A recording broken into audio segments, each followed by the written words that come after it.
I have a great big stack of Blu-rays I've been watching this week because I've been housebound. I finally during quarantine, but not because I have COVID-19, but I had kind of a collapse, so to speak, and a crash, as I call it. And so my day job gave me a couple weeks off, unpaid, of course, to kind of get my head together. I mean, it was my idea, and I was hoping they would prove it, and they did. So here I am. So, other than buying a few groceries, I have rarely left the house, and oh gosh, a week and a half at least. Did go get groceries today, actually, not long ago. I got to keep my cat fed. So I was debating over doing some videos tonight. I figured while I was dressed, I would go ahead and if I had good lighting, I would go ahead and knock a couple out. I will do a personal one, but I think I want to start off with another episode of the show, so to speak, that I have, the BLU review, which, I other than the Twin Peaks, epic link Twin Peaks videos, I haven't been putting a whole lot of effort into the BLU review lately. I didn't want to run out of things to review or start repeating myself, or I don't know. So, but as I've journeyed through my Blu-ray library over here on the wall, I found a good many that I hadn't seen in a while, and I'd like to talk about ones I've watched recently. I'm not going to talk about this whole stack this time around. I'm going to leave some for next time. But it's just going to be basic surface, what the deal is with the movie, what I think about it. Anything notable on the Blu-ray I'll mention, unless my mind just goes back into that mnemonic fog. But I'm going to attempt my best to just kind of stick with the film itself and the presentation on Blu-ray, and maybe some anecdotes. We'll see. I always digress. So here's one that I've loved. It's 1995. I got a bootleg copy from Video Search of Miami, and it was slightly cut. Later, he sent me free of charge, not at my request, but of his own volition. Tom Weiser, Video Search, sent me upgrade of Candy, a better picture quality, and it had the missing minutes added back in. It's taken me years to figure out what the missing stuff is because it didn't register with me as being different in any way.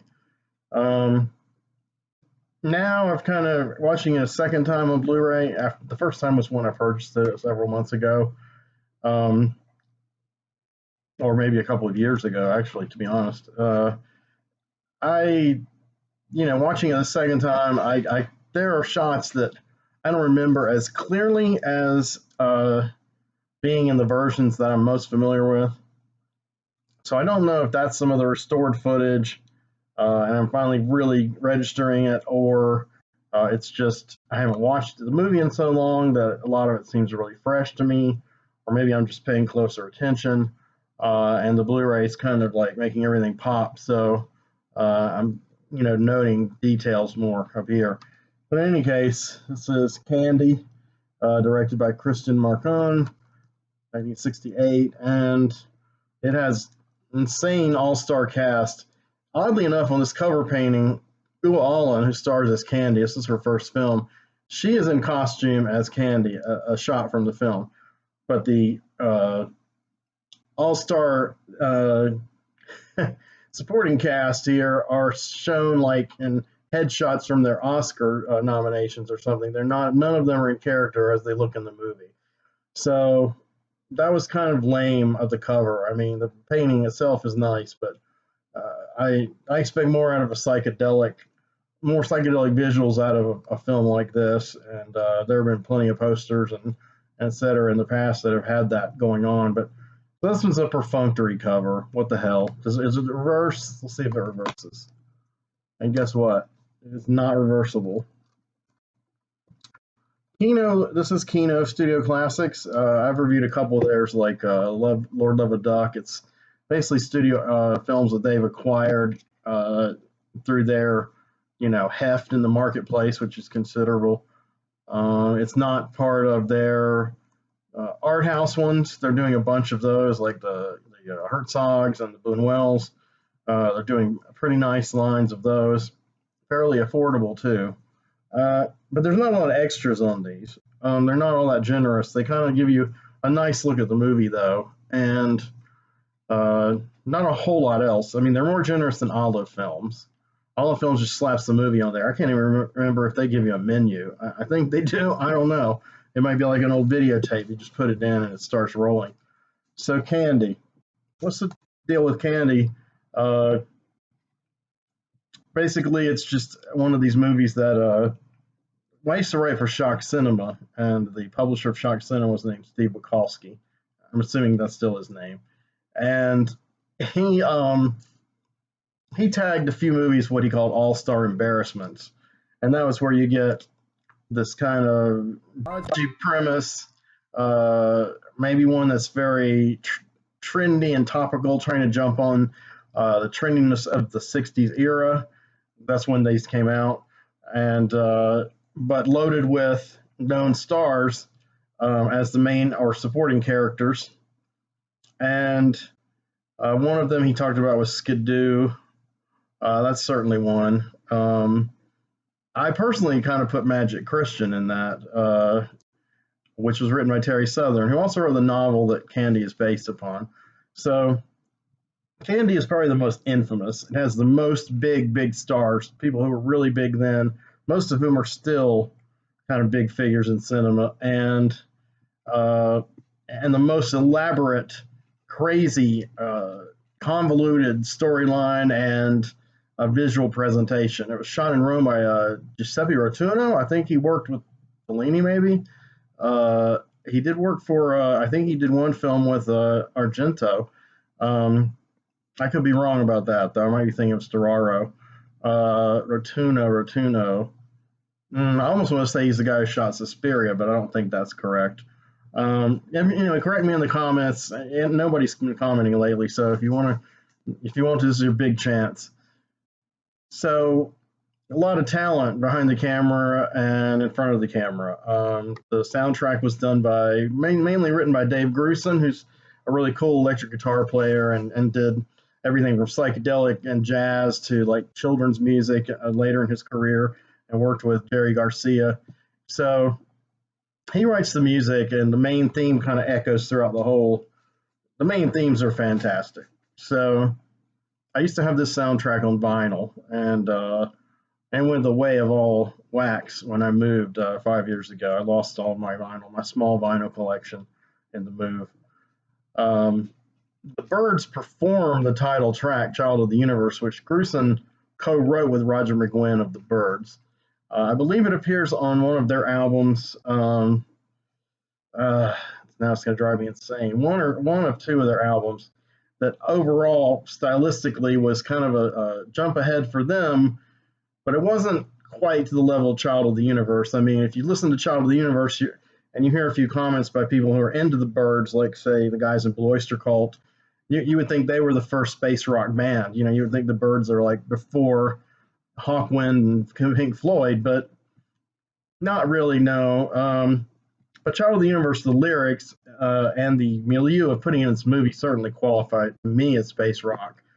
The book Candy has nothing to do with science fiction that I can discern. It's just a sexually graphic satire of Candide, and this kind of bemused, befuddled girl is going from one scenario to another, and these really narcissistic guys are taking sexual advantage of her, and that's she still has this gosh gee whiz kind of attitude about the whole thing. Good grief, and it was a very controversial book.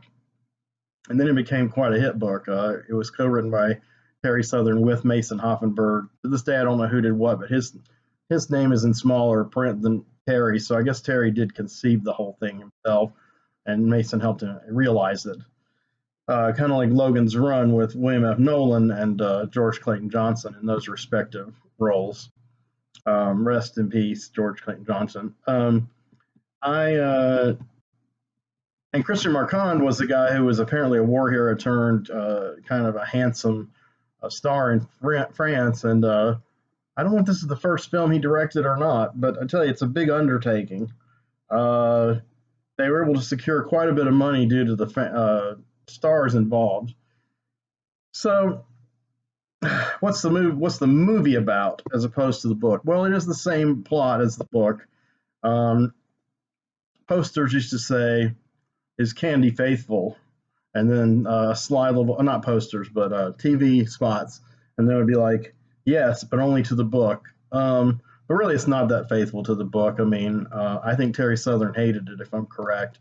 There's some illuminating extras on this. I did not watch them the first time I got the Blu-ray, and that put a lot of things into context. The screenplay was by Buck Henry, famous comedian actor and or infamous, and he's dabbled in quite a bit of adult material himself.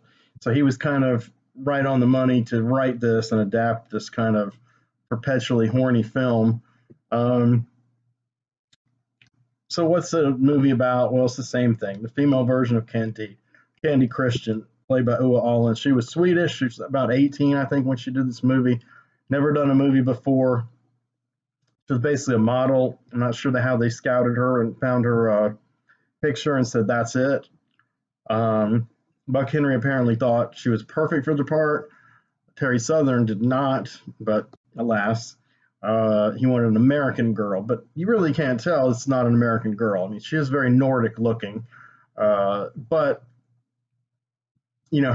her voice. I mean, her all of her dialogue is dubbed in post sync for the movie, and it's a good job. You can kind of tell sometimes that it's ADR work, but overall, it's acceptable. It's better than a lot of the Italian films that I watch from the '70s that have it that I've just learned to ignore completely and just accept on their own terms and don't even think about how glaring the voices are sometimes with what is being spoken and et cetera. It's really glaring to me in martial arts films. I despise them being dubbed. Any Asian films, because their language is so different. I think to try to make it English, them speaking English seems absurd to me. I mean, you can kind of get away with it in the anime, but not in the live stuff. So, not a fan of that dubbing in general. But this was a whole way of working, and this was shot in Italy, so it's really part of the same tradition exactly. This was nearing the kind of whole peak of Italian genre cinema. I mean, 1968, you had Once Upon a Time in the West, coming out of Italy. Fellini was at the top of his game, and giallos were starting to happen, conceived by Ernesto Gastaldi, and as a subgenre that would then kind of kicked off by Mario Bava. Everyone was getting near the peak of their powers and grinding these things out, and they probably had no idea that these were going to be revered films 50 some years later. Well, they are, and by people like me who can't stop watching them, can't stop talking about them, probably talk too much about them, but I don't know if there is such a thing. So Candy, the suspense is unbearable, I'm sure, but I'll just reel off some of the cast rather than go through the plot of who's who. That would take far too long, and it is a convoluted plot, such as it is. It's more like a series of episodes, kind of strung together. She's on kind of an odyssey, and like a lot of movies that end up that way, I really enjoy films that end up that way, where say you're 2/3 the way through the film, like in the third act, and suddenly you're in a whole different geographical and headspace than when you start in the movie. It's like a different film, and I call that an odyssey. There's probably critics who have their own names for it, but I call it their odyssey, where because it's kind of like 2001: A Space Odyssey, where that happens several times just in the last half hour of the movie. Those jarring, wait, they're in somewhere else. Theirs are more jarring than these kind of films, but these kind of films, eventually the character wanders into a plane where it doesn't look or feel like what came before, and I guess that's also their inner journey, and so they're changing inside as well. Now Candy is unfazed by all of this. Her journey is quite interesting, but she's fairly clueless. Um, so in this film we have Richard Burton, James Coburn, Walter Matthau, Ringo Starr, Marlon Brando, and the supporting cast is also amazing. John Aston, Gomez from Addams Family, uh, Sugar Ray Robinson, the athlete, Anita Pallenberg, who hung out with the Rolling Stones, um, several European starlets, playing really small but memorable roles. Elsa Martinelli, well, her role's about medium. She's in One on Top of the Other, which I believe I reviewed recently under the name Perversion Story. So Elsa Martinelli, and then this trio of actresses, Nicoletta Machiavelli, who I'm not that familiar with, Mary Luttolo, who I am a little bit, and the great Florinda Bolkan is in this movie. So if Florinda Bolkan's in this film, that's enough for anyone to watch it, in my view. Though she's not in it very much, but when I first saw this movie, I didn't know who was who of the three. I mean, this movie is where I first heard of Florinda Bolkan. I had not seen her giallos or any of her other films that she was in at the time I saw Candy, which was around 1995. So 25 years ago, I was ignorant about a lot of this Italian stuff that I'm telling you. I had some great mentors who helped me along there. I'm by no means an authority. But anyway, it's nice to see Florinda in this movie. She's my favorite European actress from that period. She's not Italian, but she worked in a lot of Italian films. Her features are distinct. Her voice is distinct. She usually dubbed herself with the post sync. She could be really sexy, or it could be really kind of almost asexual, and she could kind of inhabit any kind of persona and play any kind of role. So she is like, goddess level as far as I'm concerned, Florinda Bolkan. Ewa Allen is not, but Ewa Allen did go on to do some genre work after this. Two giallos co-starring Jean-Louis Trintignant, one called Death Laid an Egg, by Giulio Questi, who did Django Kill.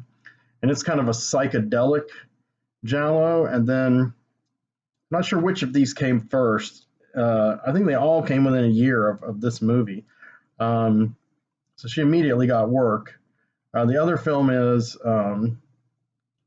Deadly Sweet, or I believe it's, oh man, the actual Italian title is very cool, and it translates to something, the heart in the something. But anyway, Deadly Sweet is kind of the more well-known Western title it has.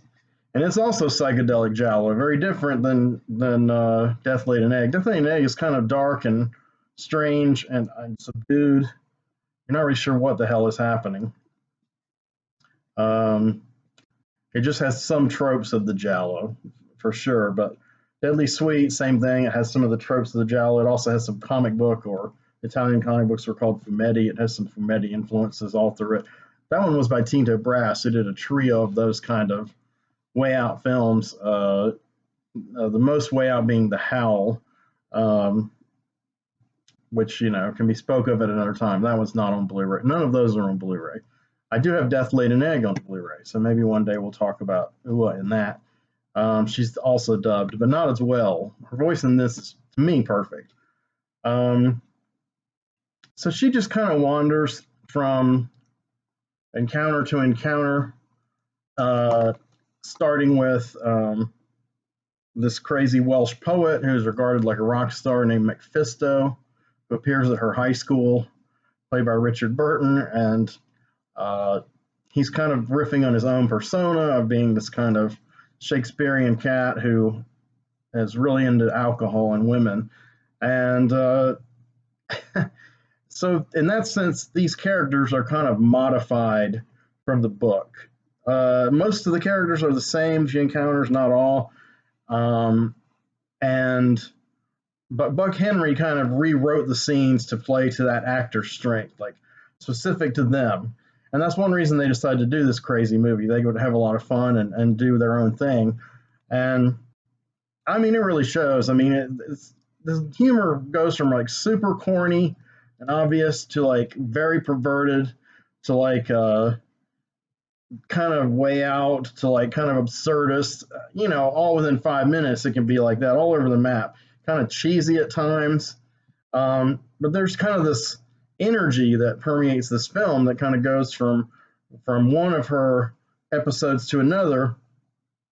That is just, to me, it's I don't want to say it's infectious, because so far I don't think I've gotten anybody into this movie that wasn't already into it, but possibly the movie has infected someone. Um,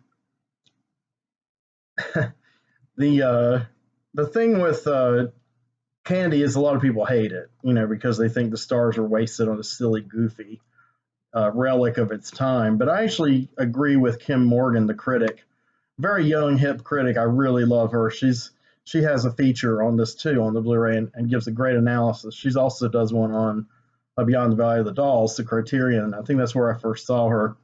She's young. She's younger than me, and by a good bit, I think. And she is really on the money about these movies, about this kind of almost indefinable something they have, the je ne sais quoi, that is just kind of,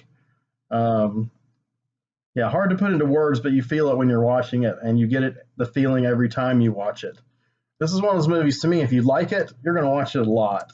I mean, maybe not when you first get it, but over the years, you'll return to this movie and have fun with it. If you don't like this movie, then you should probably just not watch it ever again.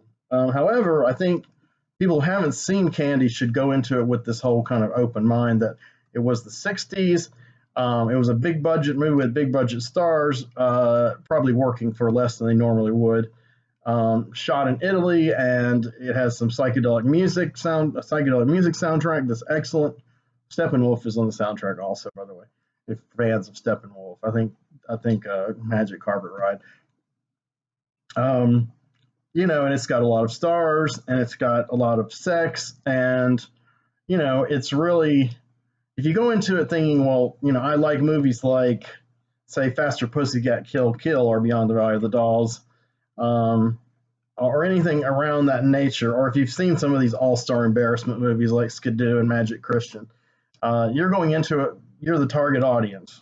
If none of those things apply to you, and you're just curious, then by all means, it is pretty long. It's a bit over 2 hours, which really wasn't that long, considered that long for a movie back then. Nowadays it is, though they are kind of creeping bit by bit being longer and longer now. 90 minutes is not the standard film length anymore coming out of Hollywood. For many years, though, it was pretty standard, and it was definitely standard in the low budget and exploitation fields, because they shot as much film as they could afford, and then that was it. But Candy is a bit lengthy, and it wanders a bit. The last 15 minutes maybe are almost impossible for me to decipher, and I've watched it many times and read the book, and well, they have no relation to the book whatsoever. But I'm not even sure how the incidents relate to each other. I kind of get it. The basic concept is that at the end, she's going through an overview of the movie and re-encountering all of these narcissistic geniuses that have tried to take advantage of her, played by these great men like Marlon Brando and Walter Matthau, James Coburn, and Ringo Starr. Although he doesn't really play that kind of character, but bear in mind he was in the Beatles. The Beatles were still together when this was shot, so he took time away from the Beatles to act in this, and I think it's his first acting role, and he's the only one of the Beatles who ever did more than one acting role. I think John Lennon did one, and the others maybe did nothing. I'm not sure, but he's funny. He's a humorous guy. I've always liked Ringo a lot. He's my second favorite Beatle after George Harrison. So I don't know. This film, like I said, it lurches from vignette to vignette until you kind of get this kind of meta feeling, and the camera pulls back. You actually see the film crew. You see all the different characters and actors playing in character those characters. They're all in still in costume, regardless of the fate of the characters within the other vignettes they were in. You still get to see them kind of frozen in time in this way, and Candy is wandering through it, and lines of demarcation between each of these character incidents are these enormous flags, which seemingly belong to no country that really exists on Earth. But they're flapping. I mean, this whole sequence looks great, but it's kind of it's pointless. Um, but I'm not going to go with the cynics and say who gives a fuck. Then that we've talked about that on the Twin Peaks videos. You know, sometimes being pointless is the message. And sometimes that's the message, but it doesn't necessarily mean we shouldn't enjoy something on its surface for what it is and dismiss it after that, as some people have done to certain art forms. I won't go into.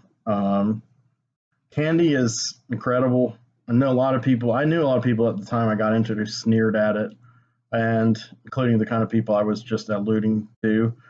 But come on, I mean, like Marlon Brando plays a kind of a shyster guru with long black hair. He looks kind of like Ian Gillan.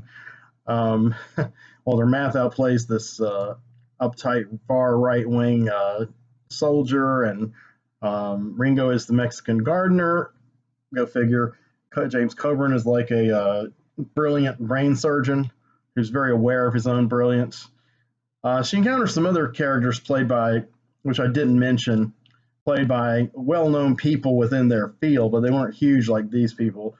Charles Aznavour, the singer, the French singer, he plays this strange hunchback character, and Enrico Maria Salerno plays this kind of Andy Warholish filmmaker. Aznavour's character's okay. He's just like a one note joke, or one trick pony. Whereas Salerno takes a lot of relish in his part, and of course you get to see a lot of cinematic things going on with him, as he's trying to, and also the pretentiousness of the art scene that the character's supposed to be part of. I think his name's like Jonathan J. John or John Giovanni John, and I don't think he's in the book. I don't think that character is in the book, but Salerno's hilarious in it. I like him a lot in it too. Yeah, I mean, it just, what's the plot? Well, like I said, she stumbles from one thing to another. I mean, the only real plot is that her father gets his head cracked by this trio of Mexican women, played by the trio of European starlets I mentioned a few minutes ago, including Clorinda Balkan.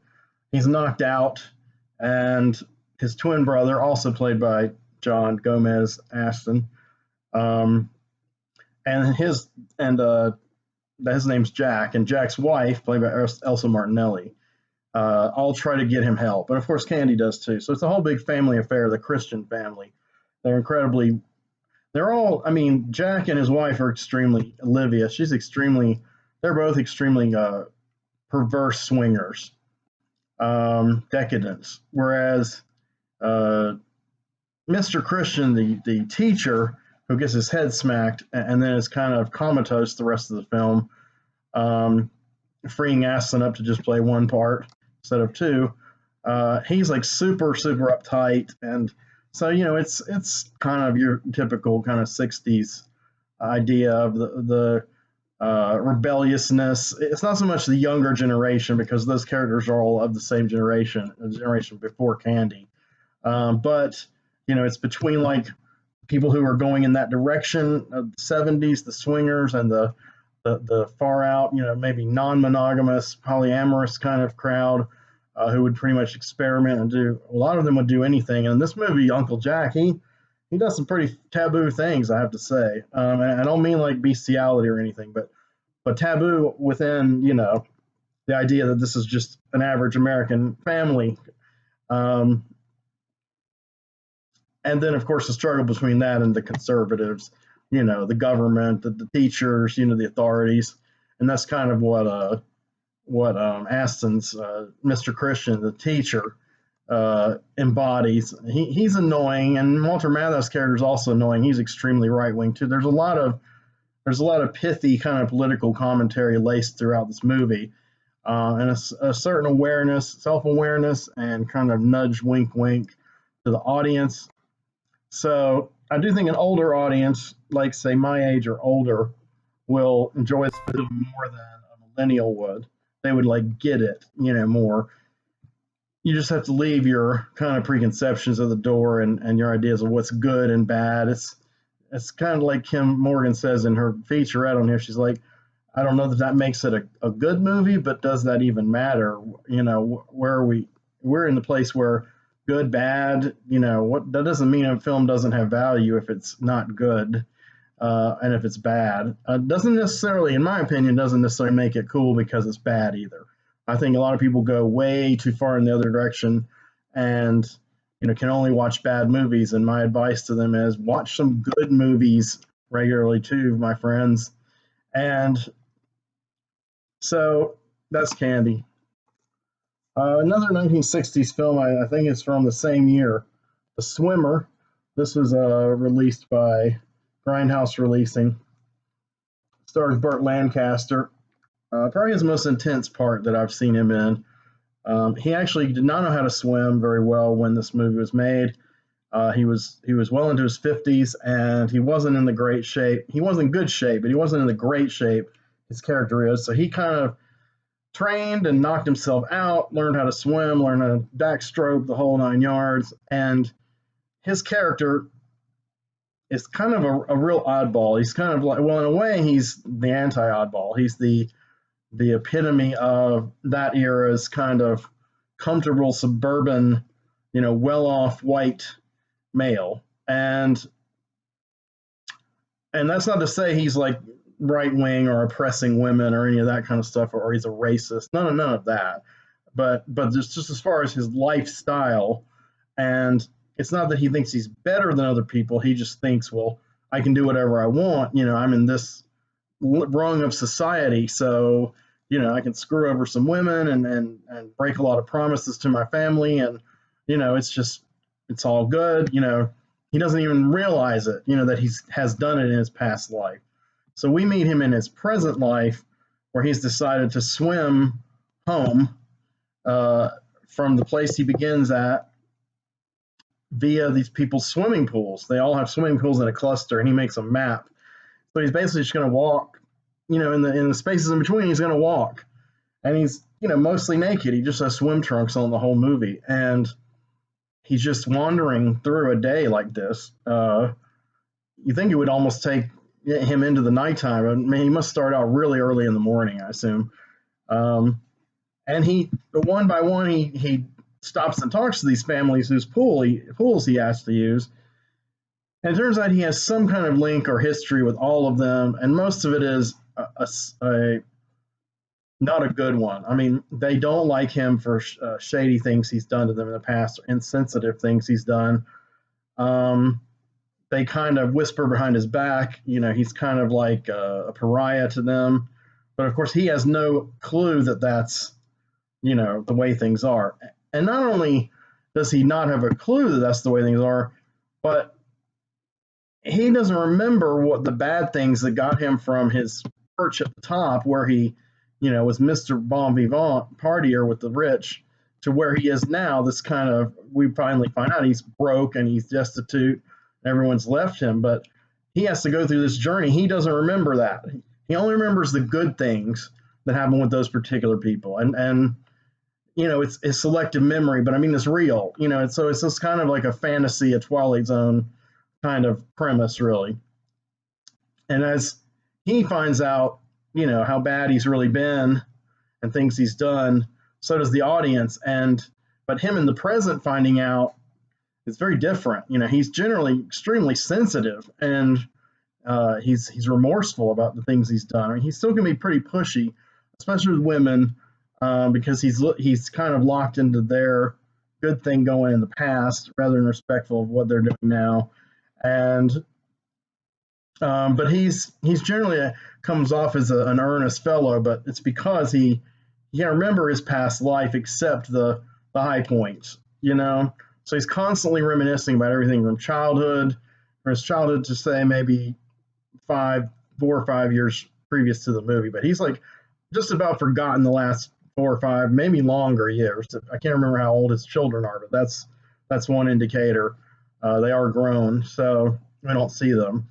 Um, yeah, so he's pretty put upon by the end of the movie. I mean, no one wants anything to do with him, and we realize this because of the past, and then of course they're all thinking he's crazy now. Also, his bad disposition has landed him, in an area of mental illness for doing this scheme to swim home, and they don't know why he's so cheerful, and they kind of keep bringing him down, of course. And then he becomes extremely existentialist and brooding, trying to still, go through this and having like the worst luck possible getting to where he wants to go. And of course, it's a big metaphor for, you can't go back home again, et cetera, et cetera. We only remember the good things. A lot of cliches could describe this plot, but I like the way it's brought to life. I haven't read the short story by John Cheever that's based on. A friend of mine says that the short story is really good, and the movie sucked, and it didn't get to the metaphor of the story, just threw it away. I don't know. That could be true. It could be a situation like with Candy, where it's, it isn't faithful to the book, but is it its own standalone work of merit? I think so. I think so of both of them. That same friend wasn't into Candy either, but liked the book, and I get where he's coming from. He's a bit older than me, and he actually came up in this generation. I guess that was the Boomer generation, where he was experiencing this stuff firsthand and in context. You could like read the book first, and then you find out there's a movie going to be made, and then it's whereas we see the movie years later, it's a big deal, and half the time we don't even realize it's based on something else. And a lot of times we don't go back and pursue it. Now, as a child, I used to always, whenever I saw a movie and I found it was based on a novel, I would go ask my mom to take me to the library and I would check that novel out. And it didn't matter how adult that novel was in its prose and plot. She was oblivious, and I just absorbed it. I read them anyway, and so I was at a high reading level at a young age. Um, a lot of that because of that and because of comic books. I never really went through a period where read young adult books like there is now. There's a designated like phase, and they've gotten so big that they've kind of bled over into high school and adult people liking them, like say Harry Potter and things of that nature. Um, there was no Harry Potter kind of slot for me growing up at all, and I wasn't interested in one had there been one. I went from the Sesame Street and the Giving Tree and all that kind of stuff straight into these novels based on these outrageous movies. So um, I'm not sure what that did to me, but I'm here, I'm intact, and I'm sharing the wisdom obtained along the way, if there is any, so to speak. That's up to you to decide. Um, I am going to sign off here now, though, because I think if I do one more, which I would like to do, I'll probably be into this near an hour, and I'll eventually run out of breath and things to say. So might as well quit while the getting is good and go out on a high note, et cetera, et cetera. But anyway, look for another video for me soon. I'll probably do a personal one. If not, I may do something about something else that strikes my fancy. But the next BLU review I'll do in a few days, and we'll continue with my growing stack of current views. So anyway, take care. Thank you. I appreciate you watching.